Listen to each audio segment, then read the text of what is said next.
Hello, this is the Talking Michigan Transportation Podcast. I'm Jeff Cranston, Director of Communications at the Michigan Department of Transportation. As you no doubt know, Metro Detroit and much of Michigan experienced torrential downpours Friday and Saturday, leading to flooding and overwhelming the pumps that clear water from the freeways. This week, I'll be speaking with Rob Morosi in the Michigan Department of Transportation's Metro region about why these extreme weather events are so hard on transportation systems. So, as promised, I'm here with Rob Morosi, who's a senior media relations representative for MDOT and a veteran of talking to media about all kinds of issues related to mobility in Southeast Michigan, including what happens when we get deluges of historic proportions like we did this past weekend, and what it means and why it causes the problems that it does on the freeways. Rob, thanks for being here. My pleasure, Jeff. Thank you for having me.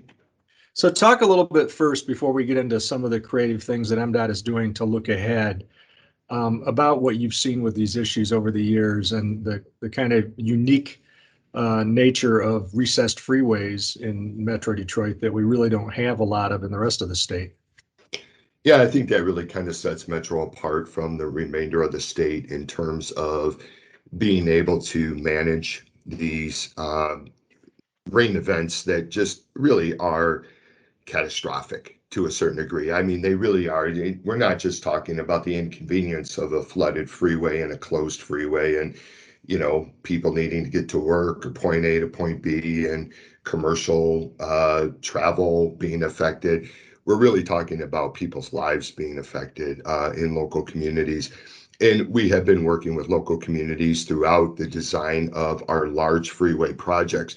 And one of the things that people, I hope people would recognize is that when we're doing a project that is a simple resurfacing or something along those lines, there's not much attention paid to utilities. You're just getting in there and milling off the top part of the roadway and creating a smoother surface, which is safer for the public, but really doesn't do much for the utilities. Where we can make improvements, where we can do something is when we're doing full rebuilds. Those are much more expensive, but the fact is when you're doing a rebuild, it's kind of like a blank slate in a sense, where you can do some pretty ingenious things with utilities such as drainage, electrical, etc.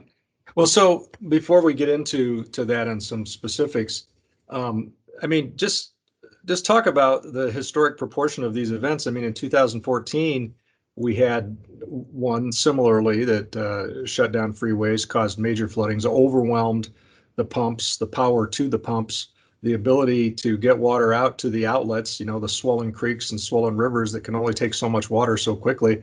And now here it is 7 years later, and these are supposed to be 500 to 1,000-year events. And we know we're going to see more of them. We know that this is why the Biden administration is talking about building for resiliency, and why even Republican Senator Bill Cassidy was on Meet the Press Sunday talking about the need to build for resiliency and how it would help in coastal states like his home in Louisiana. What did you say? What's your latest on the amount of rainfall you got in Metro Detroit over the weekend? That's always tough to pinpoint because you see things posted on social media, whether by communities or by individuals. But generally speaking, we are looking anywhere from 6 to 7.5 inches of water that fell really less than 24 hours. It started Friday afternoon or Friday morning and was done by Saturday morning. But when you're looking at that capacity of water just coming in, and not just on the freeways, but also on the surface streets, also on residential streets. And again, as you mentioned, flowing into rivers, flowing into creeks, flowing into streams that really haven't even crested yet. And you're sitting there and you're expected to pump more water into a system that's already overwhelmed.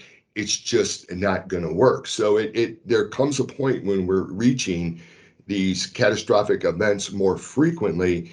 And I'm happy that the Biden administration is talking about resiliency and others are talking about it, because green infrastructure may be one of the ways that we can help combat these catastrophic events. Again, it's one thing to inconvenience motorists, but we're also talking about homeowners and people's lives that are tremendously impacted by these events. So the I-75 modernization north of town in Oakland County, major innovations included in that. You've been deeply involved in that. I mean, some of the innovations even include the method of financing the project. But one of the best things about this is this drainage tunnel, which will eliminate the need for some of those pumps. Is that right? That's correct. Actually, we're talking a 4 mile stretch. So the section of the I-75 modernization project that will have the drainage tunnel is the portion of the freeway that is recessed below street level. That's from 8 mile up to 12 mile.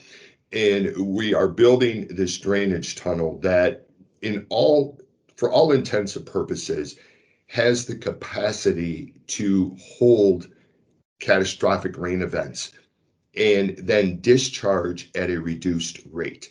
Now, this tunnel is essentially 14 and a half feet in diameter. It's 4 miles long, but being 14 and a half feet in diameter and that length, we're able to hold close to 25, 26 million gallons of water. And the benefit of that is that it allows us to store that water during catastrophic events until the local system is able to catch up, and then allows us to actually control the discharge rate into the Oakland County facility, which is located right at 12 Mile and I-75, which is one of the reasons this tunnel works so well, is that capacity and that facility is right there where the tunnel ends. But that to me is the greatest advantage of this drainage tunnel, is the ability again to contain that much freeway water without piling on, if you will, when the local municipal system is draining into that facility. And I'll include some images of what that looks like with the show notes so that people can get an idea. That's going to make a huge difference in that area. We've also got plans in the works for a major modernization of I-94 right through town. And MDOT has worked very closely with the community and the neighbors on that footprint, and made some modifications to accommodate multimodal users, done some really good things. I know you've told me, I think, that a tunnel just wouldn't work there for logistical reasons, but are there other things that you could do to handle the drainage? Yeah, absolutely. And part of it is actually just modernizing the drainage system. I mean, you're looking at a freeway that when it was originally built in the city of Detroit started in the late 1940s and continued through the 50s. So you're looking at a drainage system that is well beyond the years for a freeway.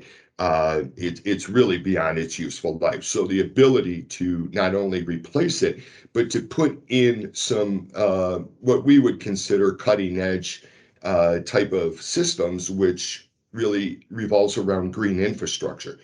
So we're looking right now, looking at the Connor area of I-94. We're going to completely upgrade that interchange. Right now, it is a very convoluted interchange, two separate bridges for eastbound and westbound Connor Avenue. We're going to condense that.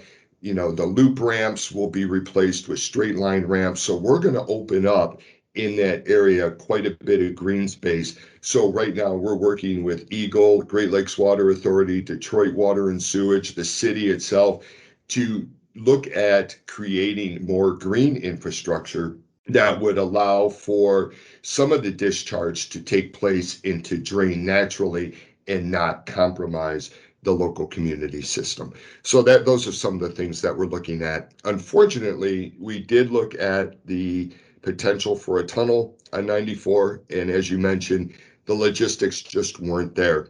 75, completely different story with that facility right where the drainage tunnel ends. That doesn't exist along 94 in the city. So we had to kind of switch gears and look at other innovative options such as green infrastructure. And that's one of the things that we're pretty excited about, which will help not only get the freeway drained, but also help the local community. Well, that's a good explanation. And, in the short term, I know that the folks in your region are working really hard to get 94 lanes reopened. It was bad enough that it's taking a while for the water to recede. Now we're finding out that there was some pavement that buckled and some other issues, I think, with some manholes and things. And it always takes a while to sweep these and clean up the debris after this kind of flooding because, God knows what makes its way onto the freeway when they Yeah, become.